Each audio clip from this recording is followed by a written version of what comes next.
What's up everybody, this is the video series Getting from 2D to 3D Math, Episode 1, titled Welcome to the Third Dimension.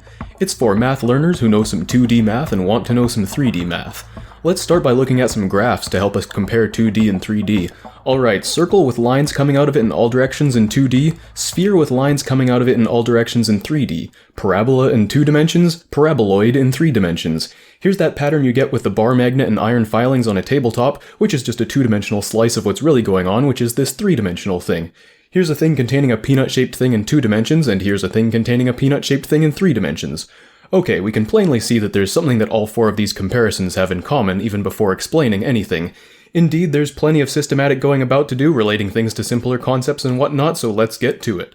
These 4 were all examples of revolving a 2-dimensional shape to get a 3-dimensional shape. And we'll get to that after some fundamentals.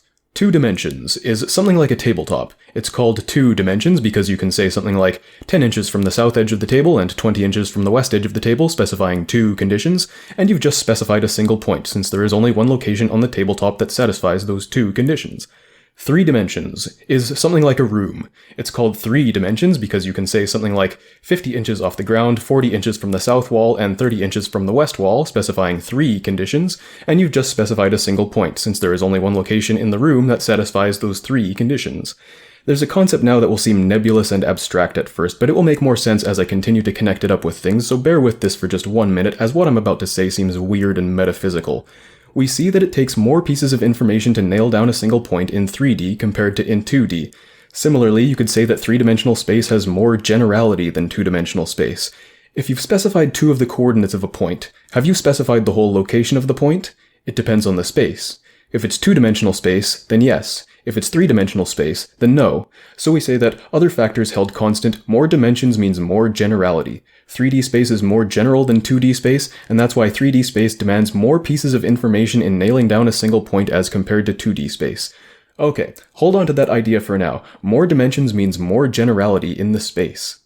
Fantastic. Now, as we're specifying a point in 3D space, suppose we say x equals 1, y equals 3, and z equals 8. We can think of that as a series of steps. Suppose we actually started by saying, I would like to specify the location of a point in 3 dimensions.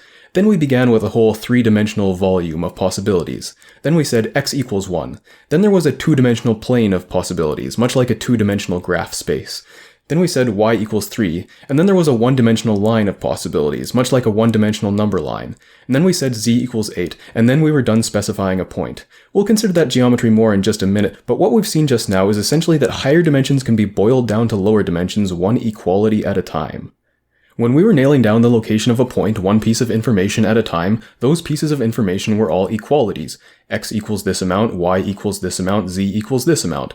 So what happens when we consider these equalities one at a time? X equals 1, for example. Familiar from high school math that in xy space, which is 2-dimensional, x equals 1 is a vertical line. How about in 3-dimensional space? In 3D space, x equals 1 is a plane, not a line. Yeah, the shape of an equation depends on how many dimensions you're talking about. This should already be familiar from the number line. A number line is just a 1-dimensional space, call this one x only. In this space, x equals 1 is a point. Okay, what does it even mean for an equality to be a shape? Well, what does it even mean for a graph to be a thing? For x equals 1, the plane in 3D space, that means that you could choose any point in that space, inspect the x, y, and z values there, and find that if you picked a point on that plane, guaranteed that somewhere the x value is 1, and if you chose somewhere in that space not on that plane, then the x value is something other than 1. When you take all the points that match that condition and see what shape they join up as, it's a plane. All the space on one side of that plane is where x is less than 1, and all the space on the other side is where x is more than 1. The equation x equals 1 says nothing about y and z. Correspondingly, moving along the plane just means varying y and z values to any values. The equation x equals 1 cares not about y and z, that's why it extends infinitely those ways. Altogether, that's roughly how I would describe a plane. A much simpler way to describe a plane is, it's one of those things featured on your vid screen at this very moment. In the process of specifying a point in 3D, the first equality boiled down a 3D matter into a 2D matter because it was equivalent to the process of specifying a 2D plane in a 3D space. After x equals 1, we said y equals 3. Now I haven't shown this graphically yet, but I did say that the second equality narrowed down the job of specifying a point from a 2D plane to a 1D line. It turns out that the intersection of 2 planes in 3 dimensions is a line. here's the plane x equals 1, and here's the plane y equals 3, to say, what are all the places where x equals 1 and y equals 3, is to say, what are all the places that are both on this plane and on this plane, which is to say, where do these two planes intersect, since where they intersect is the locations where they both are. It can be shown graphically or found experimentally that, ignoring certain special cases, the intersection between two planes is a line. But consider the following trick. I had said that the job of specifying a point is narrowed down from a volume to a plane to a line to a point, and my justification at the time was because that's how numbers of dimensions work. If you were to take those facts and take the facts about the meanings of the words plane and on and intersect, you could have inferred from those facts alone something like, I've only ever seen a 3D graph of a plane, but the intersection of two planes in 3 dimensions must be a line.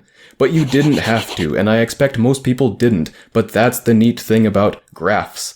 They're redundant, but in ways that help us understand things. In this 3D math stuff, a lot of the concepts are held in the mind in terms of shapes rather than equations. Often the reasoning is also done in the mind in terms of shapes before converting it to the language of equations.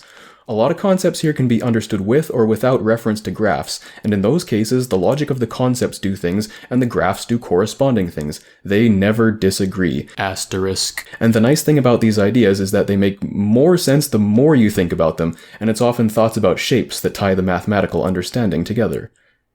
Not coincidentally, the intersection of 3 planes is a point. You could arrive at that fact through the process of all the logic before this, or you can just think about those shapes and simply consult your pineal gland. The intersection of 2 planes is a line. The intersection of a line and a plane is a point. Therefore, the intersection of 3 planes is a point, but you don't even need that inference because the intersection of 3 planes is a point. That's why the corner of a box is pointy.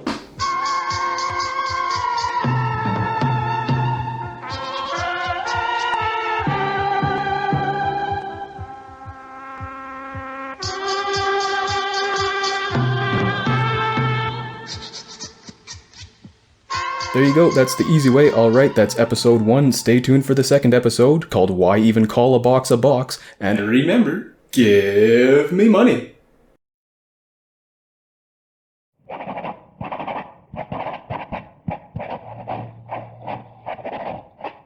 Go, go, Junichiro. Hi.